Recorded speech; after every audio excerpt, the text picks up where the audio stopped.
I find it necessary to add part 4 to the Wolves are in the Chicken Coop presentation for those of you freedom seekers that have made it this far. You're obviously not afraid of some facts. I apologize for being so inept in front of the camera that I have to read my own thoughts to stay somewhat on track. But the content must be realized to divert the carnage headed our way. So let's go around one more time and tie up some loose ends. The summation of my intention is to expose the nexus of our demise, which is that the courts do not arbitrate against transgressions of individuals' rights in direct opposition to their oath.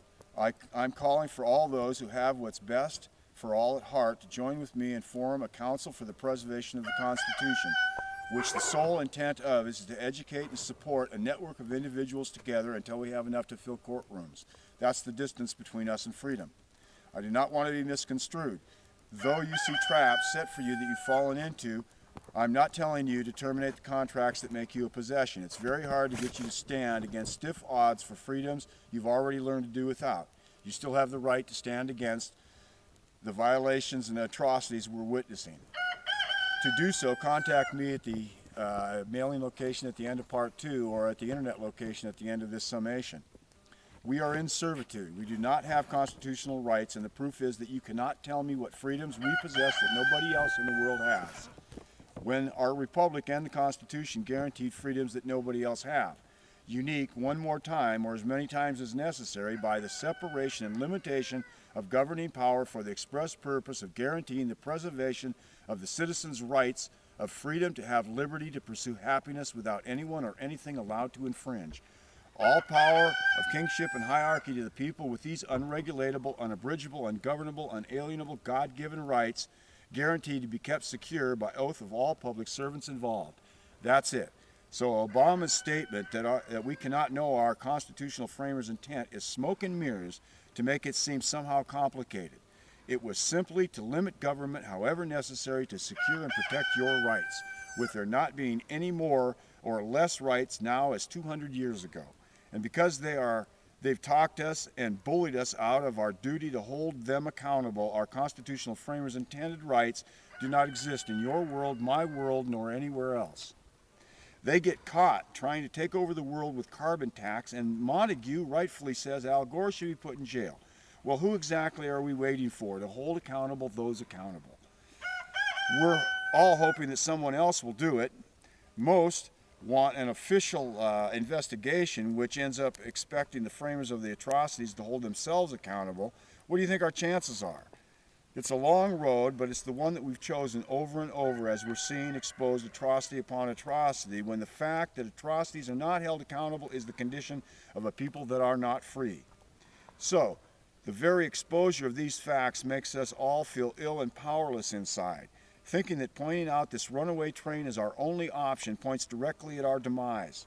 Our framers gave each and every one of us the power and made it our duty to stop atrocities by bringing action against offenders, individually, which is the only place rights exist. Do you see anybody here? It seems scary to stand without representation when you know the judge is on the side of an agenda to crush you. It's similar to going into the pit with the beasts in Rome instead of giving up knowing. This is about the same covenants. We are in the empire's covenant, and when we step to the plate, we move into the covenant of the one that we all are. So it's easy to say stand up for your rights, but it's hard to face the fact that the courts are the only way that you really can. It's the only place that the Constitution and rights have ever been stood up for.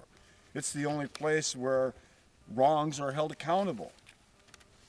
The fight waits for us there. The only reason we're not in the ring is it's part of our belief system that it's impossible. Our servants are in charge. Now that is servitude.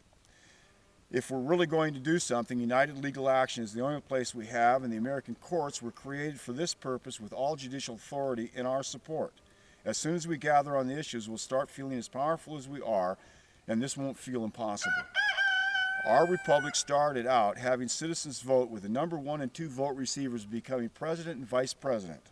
The two-party system, time has proven to be controlled, pitted against each other, with special interests flourishing over the people, making it unconstitutional. By the way, as a sidebar, to incorporate is also unconstitutional. Why is there a fight or any struggle at all over what is right? God-given rights are guaranteed and cannot be regulated nor governed. Well, along came democracy. Did you ever wonder why or where democracy came from before we were one, when we were a constitutional republic? Here's what we need to know. Quote, the founder or instrument employed to found the democratic societies in the United States actually had a separation of the people from their government in view. Is too evident to be questioned. Unquote.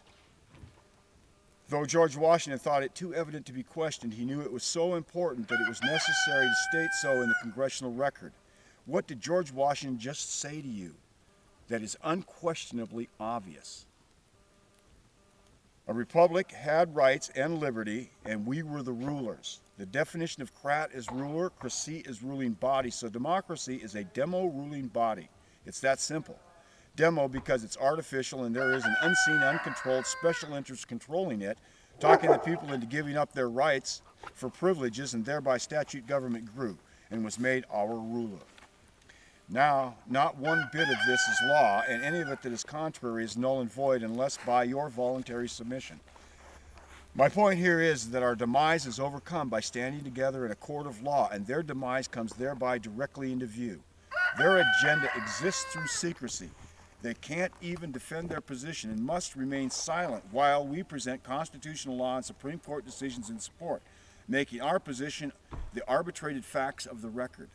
Starting with the right issues raised properly, the agenda must violate all other vital rights in its rampage and failure to stay in power and concealed, with no defense or authority for these offenses. It's easy to pull their pants down in front of all that see. They don't get away with things that are in litigation, and it's the only way we stop a train bent on our destruction, and a gag order is useless if the action is already in print. So how do you make a judge fairly arbitrate? Place a waiver of immunity from transgressions of the justice's oath before the court. If they don't sign it, which they won't, we have absolute proof that a constitutionally set court cannot be found. And again, there's only one question. Is immunity from violations of the Constitution a violation of the Constitution? An answer that can't be denied. You're looking at their Achilles heel. They behave when they're being watched and know that they could be held accountable. Together we can't lose, and we can't have freedom without bloodshed. In the light, a few pompous idiots forming a royal class and saying we don't have our constitutional anymore is not going to make it.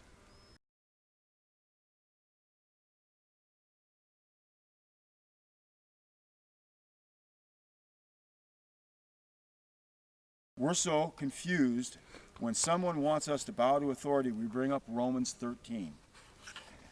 And we're so far into our servitude that when asked, who's Caesar in the United States of America? We say, the government? It's we the people. So render unto us what is ours.